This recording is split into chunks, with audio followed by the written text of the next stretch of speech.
Most entrepreneurs think that they're building a business for freedom, but their mindset has them stuck in survival mode. Are you constantly hoarding or worried about cash flow?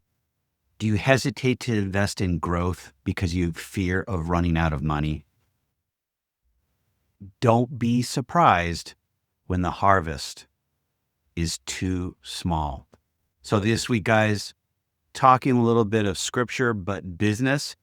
It's a topic that's near and dear to my heart. I have a mindset challenge at times of thinking too small, scarcity, and it keeps me there. And I wanted to go over some steps that I'm working on. So this week, guys, the basis for the video is scripture. Like I said, it's 2 Corinthians 9, 6 through 7. So if you want to take a look at that, please do. I'm not going to go in here and quote it. I'm just going to go right in and start talking about what I'm doing in life and so forth.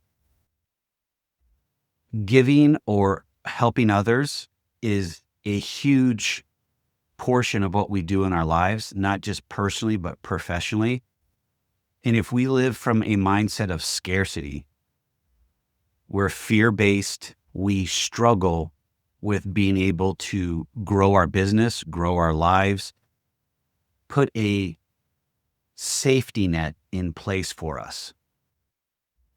We honestly think scarcity mindset and hoarding everything is the best thing for us because it protects us, which it's the actual opposite. It is the portion that really puts us in a bad place. And I say portion is because you've got these little tiny portions. If you're worried only about yourself and not taking care of others, we weren't put on this planet to worry about ourselves. We were put on this planet to help others. That's why we created our businesses. Our businesses are to serve others and solve their problems. So why would we not continue that process with our business when it comes to whether it's tithing or donating your time, donating money to great causes that are near and dear to your heart? But sowing generously, faith-based, intentional actions will really start changing your life. And I'm going to tell a quick story here. I recently, in the last 6 to 9 months, let's call it 7 months, I've been really focused in on tithing consistently. Before I would tithe here and there, but I never tithed consistently. I never put the church and God first. So I've been doing that. And as things come up and as things start happening, things that I've prayed for, I've wanted to do that I didn't think that possibly could happen, have happened. It's based upon tithing. Giving that first 10%. Whether you're Christian, Catholic, Mormon, Buddhism, that's up to you in how you do that. I'm just saying from my standpoint that when I started giving, my life started changing in different aspects that I've been asking for a very long time. Now, is it just tithing? No, it's also about being a better person from the inside out. We've talked about that on Chasing Happiness podcast. You guys can go check that out. I have enough time in my week to where I can donate my time. So tithing, donating time. And I'm donating my time to a food bank that's local to us. It's called All Faith Food Bank. And I'm helping them with some tech items. I'm helping them with organization. I'm just helping in general to where I can be a service to them and I bring value. But the best thing is helping, how it makes me feel on the inside. It truly makes me feel great that I can help somebody, whether I see the person I help or not. It's just a wonderful thing to do because I think we're scared. I don't know if it's scarcity or both, but when it comes to helping others, we're hesitant. And I can't tell you why. I'd love to hear your comments. So put that in there. Why are we hesitant to help others, whether it be in business or our personal lives? I don't have that answer. I've asked it for a long time, and I can't tell you why that happens. Next up, guys, the mistake, operating from scarcity. We do it. I do it still. I still fight with it. And it's always around money. It's always around money. I'm always protecting. I'm not planting. So I'm not putting new things out there. I'm hoarding resources because there's not enough, or I feel like I'm going to run out. So I will just stop, let's say, additional marketing or different tools that we potentially use to make the marketing effort a lot easier. The lift, technology, AI. And by all means, I love AI, early adopter. I truly love it. It's just the spend is where the problem is. What about in your business? I'm a solopreneur, so I don't have this other than my virtual assistant and AI. What about refusing to hire good quality people when you're drowning already in tasks and other things that you need to do?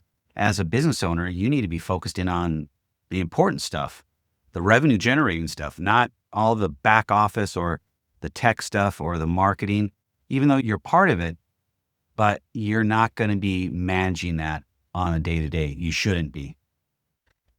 Budgets, marketing budgets, like I discussed earlier, making sure that you're putting the right amount of money into your business. One of the biggest things I've struggled with is the up and downs of revenue.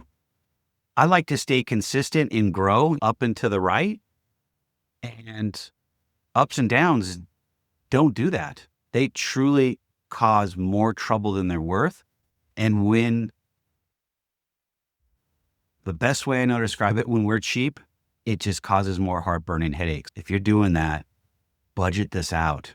Figure out, does it fit in your budget? And it put something together that's not going to keep you up at night, but don't cut it off to zero because you need an inflow of new customers. I see a lot of guys doing that. You cut off the flow of your business because you're afraid that you're not going to have enough money. And then the best one that I've done so many doggone times, undercutting your services, underpricing, afraid that you're going to lose clients. Oh my God, is this such a horrible thing to do? You're so fearful that you're going to lose your client or clients that you underprice your service or your products by so much to where after everything's said and done, you're losing money on the deal. Gosh, I don't know what else to say on that one other than please don't be doing that. I've got endless stories I can tell you about me underpricing my services just so I could get a deal because I needed the cash. If I needed the cash that badly, then I needed to find a better route to go at it. And I settled for a lot less. And the best way I know to describe that is shame on me, man. Basically undervaluing my ability to provide a service or a product to somebody that ultimately needs it. Horrible. I'm sorry. All of those things come into play when we're functioning and really living in a mindset of scarcity. I know I'm not telling you anything new. I'm just telling you guys things that are coming to my mind, but I'm also speaking from my heart that I don't wish anybody to go through this in their life, whether they're business or personal. But the one thing I can tell you is this. Once you're able to find that person inside of you that you want to be, whether you're there or not, we all can change. We all can be better. We all can do less self-consumption and more of self and pushing ourselves out to others to help. Those storms that we go through in our businesses, I thought they were sent to really break me. They were really sent to change me on the inside out, become a better leader, become a better person, a better son, brother, husband, all those things.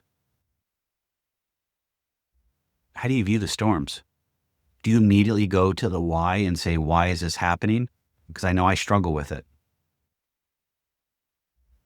But if you view the storms as a way to get yourself stronger, get yourself closer to your faith, you're in the right spot. But if you continue to shut down, roll the walls up, and block everybody out, that's troubling. It's going to be very tough for you and your business and you personally. I'm sure that potentially can affect your relationships, your family life, all the above. So I know, guys, I've gone off on a tangent. When we sow generously, we'll reap generously. But remember, don't sow just so you can get. Do it because your heart is good. Your heart is pure. You want to do that because you're not being forced to. It's out of the goodness of your heart. But if we don't change our mindset to a abundance space, we have all those struggles. But once you do move yourself over to the abundance portion of your brain and start thinking to that, how does it make you feel? What happens in your life? Where are you at personally and professionally? Where are things going in business, as in, are they growing? Do you feel better about yourself? And these are all the emotions that I've really had in my journey as an entrepreneur, small business owner, and I still struggle with them. And I know the best way to take them is head on, but also to surround myself with friends and family that I can actually have an honest conversation about how I feel. Because ultimately, I too have put the walls up in the past, blocked myself out, and it's become an issue. It drags you down. And sometimes it takes a very long time to get out of it. So guys, this week, I'm going to wrap up here and leave you with this. If you're struggling in business, you're struggling in life, please look at your mindset. Figure out, are you coming from a position of scarcity or abundance? And then take the appropriate steps. If you're in scarcity mode, sit down and figure out why. Write them down, journal, spend that quiet time in faith, in the word, with God, however you want to do it. Take a walk with your dog, but find a way to break the cycle. You got knocked down, get back up. Fight for what you truly want out of life. All right, guys. Hope you guys have a good one. Stay safe, stay healthy. I'll see you guys on the other side.